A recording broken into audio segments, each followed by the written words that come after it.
Dan pemirsa, saat ini kami ajak Anda untuk menyimak dialog khusus Road to World Economic Forum bersama Menteri Investasi dan Kepala BKPM Rosan Roslani dalam Regional Blueprint bersama rekan kami Marcelina Tumundo. Pemirsa, Anda kembali bersama kami dalam segmen Newsline Business Regional Blueprint bersama saya Marcelina Tumundo. Dan kita akan membahas terkait dengan Forum Annual Meeting 2026 yang akan segera berlangsung di Davos, Switzerland pada tanggal 19 hingga 23 Januari 2026 mendatang. Tema yang akan diangkat adalah A Spirit of Dialogue, di mana tema ini akan menjadi sangat relevan di tengah kondisi perekonomian dunia yang menurut pengamatan ini semakin terfragmentasi dan juga bagaimana kondisi geopolitik serta bagaimana dialog ini masih dipandang sebagai cara yang paling strategis untuk bisa mencapai pertumbuhan ekonomi dunia yang semakin optimistis, terutama bagi Indonesia di dalamnya. Lantas apa yang akan menjadi peran dari Indonesia? Bagaimana Indonesia memosisikan diri dalam World Economic Forum Annual Meeting tahun ini? Kita akan membahasnya bersama dengan Menteri Investasi dan juga Hilirisasi sekaligus Kepala BKPM dan CEO Danantara Bapak Rosan Roslani. Selamat siang Pak Rosan. Selamat siang Mbak Marcel. Excited untuk Davos Pak? Ya tentunya. Sangat excited. Kita akan sangat menantikan dan pemirsa nanti di perjalanan juga akan bergabung bersama dengan kami Ketua Kadin Bapak Anindya Bakri. Kita akan bahas bersama dengan Pak Rosan terlebih dahulu. Pak Rosan, tema yang diangkat tentu ini sangat relevan, yaitu Spirit of Dialogue. Karena kalau kita melihat bagaimana bukan hanya tantangan geopolitik, tapi juga ada tantangan disrupsi AI yang di satu sisi ini mengancam ketenaga kerjaan kita juga. Nah, bagaimana kemudian dari pemerintah Indonesia melihat betapa strategisnya World Economic Forum tahun ini? Harapan apa yang bisa kita ekspektasikan saat ini, Pak? Oke, memang kalau kita lihat kan ini acara tahunan yang memang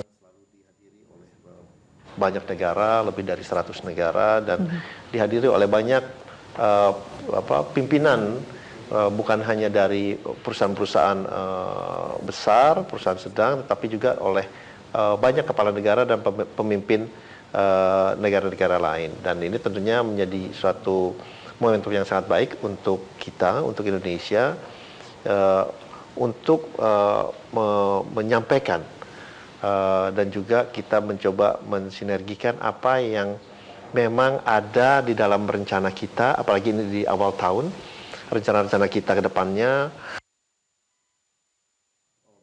policy regulasi apa yang sudah ada, yang baru yang kita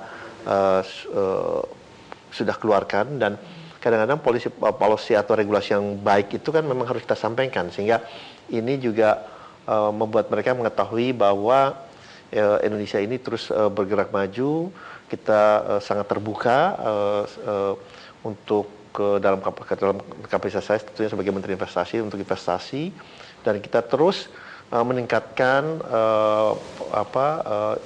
investment climate kita, industri climate kita, agar mereka juga mengetahui bahwa Indonesia is open for business. Karena yang akan menjadi lebih baik, lebih cepat apabila kita bersinergikan dan mengkolaborasikan bersama-sama dengan banyak kekuatan baik negara lainnya, gitu ya. Ya, best policy itu nanti akan dibawa ke World Economic Forum, tapi kalau melihat bagaimana peta perekonomian dan juga investasi dunia di tahun 2026 ini, trennya akan seperti apa Pak? Bagaimana Indonesia mengantisipasinya dan membawa agenda-agenda strategis tadi ke World Economic Forum? Ya, memang kalau dilihat, kita ketahui ini kan geopolitik tension makin meningkat, ya kan?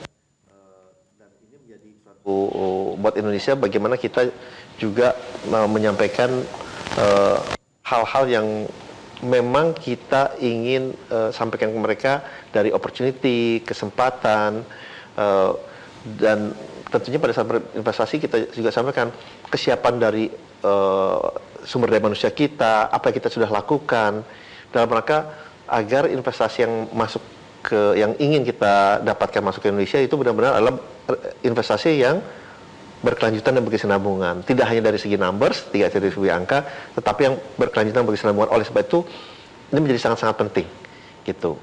Jadi sangat-sangat penting, dan kembali lagi kebijakan itu kita sampaikan baik ke mana ke publik karena mereka ternyata sangat tinggi sekali minatnya untuk mengetahui mengenai Indonesia ini.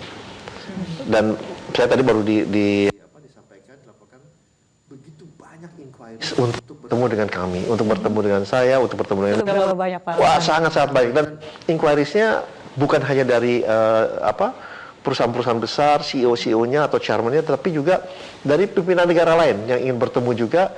Ternyata mereka melihat bahwa Indonesia kita tidak hanya moving on the right direction, but also in the same time kita mau mengakselerasikan pertumbuhan kita ini. Nah, itu juga yang mereka ingin dengarkan langsung dari kita, dan kehadiran kami, saya apalagi insya Allah akan dihadiri langsung juga oleh Bapak Presiden Prabowo. Ini benar-benar satu momentum yang sangat-sangat baik yang kita ingin optimize momentum ini dengan kapasitas yang full lah gitu. Ya, istimewa karena akan ada kedatangan Pak Presiden juga tadi Pak Rosan ya. Kalau kita breakdown lagi Pak, rincian dari tema Spirit of Dialogue ini ada 5 topik utama ya, fokus dari World Economic Forum tahun ini. Saya akan coba bahas yang pertama terlebih dahulu Pak, ini terkait dengan kerjasama global. Secara global memang semakin terfragmentasi dan kompetitif tadi. Lalu apa strategi pendekatan yang akan dibawa oleh Indonesia, dan apakah strategi yang dipilih ini cukup optimis juga Pak untuk bisa mencapai target investasi di World Economic Forum? Ya, memang kalau dilihat kan, kalau tadi sampaikan terfragmentasi, tapi Indonesia kalau kita lihat juga dalam waktu beberapa tahun terakhir ini kita kan makin terbuka. Kita lihat kita mempunyai beberapa FTA, Free Trade Agreement, atau SIPA, Comprehensive Economic Partnership Agreement dengan beberapa negara. Contohnya kemarin dengan Kanada, kita baru tanda tangani, kemudian dengan negara-negara Eropa yang sudah berlangsung negosiasi lebih dari 8 tahun juga kita sudah selesaikan. Banyak negara, dan ini juga membuktikan bahwa kita benar-benar seperti saya sampaikan, we are open for business gitu ya. Kita terbuka di tengah banyaknya mungkin ya fragmentasi yang akan terjadi. Jadi itu yang kita sampaikan, tapi di saat bersamaan juga kita